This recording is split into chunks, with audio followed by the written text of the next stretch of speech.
Hello friends, good morning, welcome back to my channel. তোমরা সবাই কেমন আছো? আশা করি তোমরা সবাই ভালোই আছো, আর আমরাও ভালো আছি। আর আজকে যেহেতু রথ, তাই জন্য তোমাদের সবাইকে জানাই শুভ রথযাত্রা। তো সবাই জানি হয়তো, মানে অনেকের বাচ্চা কাচ্চা রথ টানবে, তারপর অনেকে রথের মেলায় যাবে, পাঁপড় ভাজা খাবে। তো সেই হিসাবে আমাদের বাড়িতেও আজকে রথের একটুখানি পুজো আছে, ছোটখাটো করে। তো তারই এখন সব যোগাযান্ত্রিক চলছে আর কি। তো চলো দেখাই। আর আমি জোগাড় করতে পারবো না, এই জন্য মা আজকে পুজোর দায়িত্বে রয়েছে, আর আমি রয়েছি রান্নার দায়িত্বে। তো আমার ওদিকে রান্নাটা আমি করে নেব, সকালে সব কাজ হয়ে গেছে। আর এখন মা সব পুজোর জোগাড় করছে, চলো তোমাদের একটু দেখাই। এই যে দেখো, আমাদের বাড়িতে প্রত্যেক বছর রথের দিন পুজো হয়, তার কারণ এই রথের দিনটাতে আমরা বাড়িতে ব্যবসাটা শুরু করেছিলাম। তো ওই জন্য আর কি, সেই হিসাবে রথের দিন পুজো হয় বাড়িতে, তারই এখন যোগাযান্ত্রী সব চলছে। আর এই যে লক্ষ্মী গণেশ, জগন্নাথ, বলরাম, সুভদ্রা, এই যে দেখো সব সাজানো গোছানো, সব রেডি।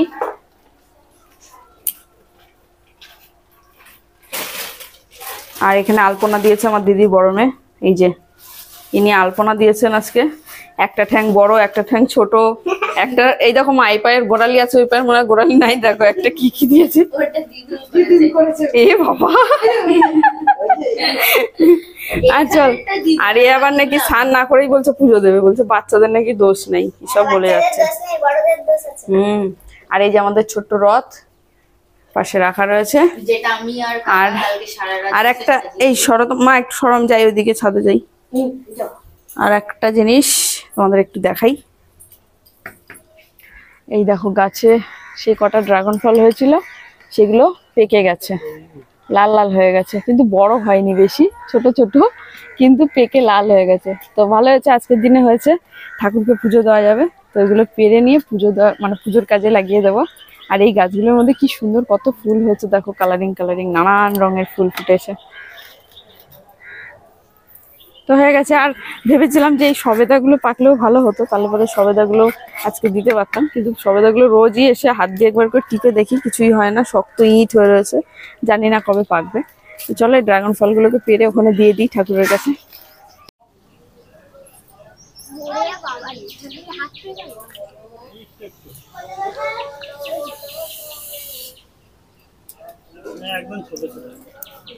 এবারে ফলগুলো একদম বড় হলো না, আগের বারে ফলগুলো কত বড় বড় হয়েছিল, এই একদম একটু একটু থাকছে আর পেকে যাচ্ছে। গাছটার মধ্যে বোধহয় কিছু দিতে হবে। দুটো, আর ওইদিকে আর একটা আছে। হ্যাঁ, আগের বারে বড় হয়েছিল, এবার একদম বড় হয়নি।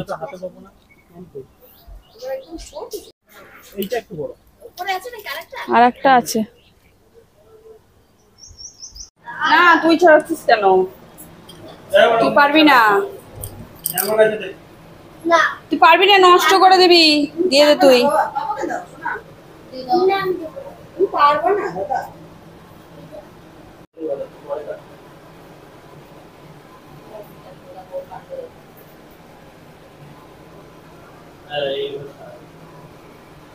ওরম ভাবে ছাড়বে না, ওই ইয়েটা মাথাটা কেটে ফেলো, তাহলে দেখবা পুরো খোসাটা ছেড়ে আসবে। হবে না ওইভাবে, ভালো ওই ছোকলা চোকলা থেকে যাবে গায়ের মধ্যে, ফলের গায়ে। তো ওইদিকে পুজোর জোগাড় হচ্ছে, আর আমি এদিকে নিচে এসে রান্নাটা জোগাড় করছি। আমি এদিকে রান্না করব হচ্ছে আজকে পোলাও আর আলুর দম। প্রথমে ভেবেছিলাম খিচুড়ি করব, কিন্তু খিচুড়ি এই বলছে আমি খাবো না, ও বলছে আমি খাবো না, গ্যাসের প্রবলেম হবে এই হবে, তো সেই জন্য আর কি সব আনাই ছিল। তো খিচুড়ির বদলে ওটাকে পোলাও করে দিচ্ছি, আর আলুর দমটা তো হচ্ছিলই। তো এবার আমি তাহলে তাড়াতাড়ি করে রান্নাটা বসাই, কারণ একটু বাদেই ঠাকুরমশাই চলে আসবে। তো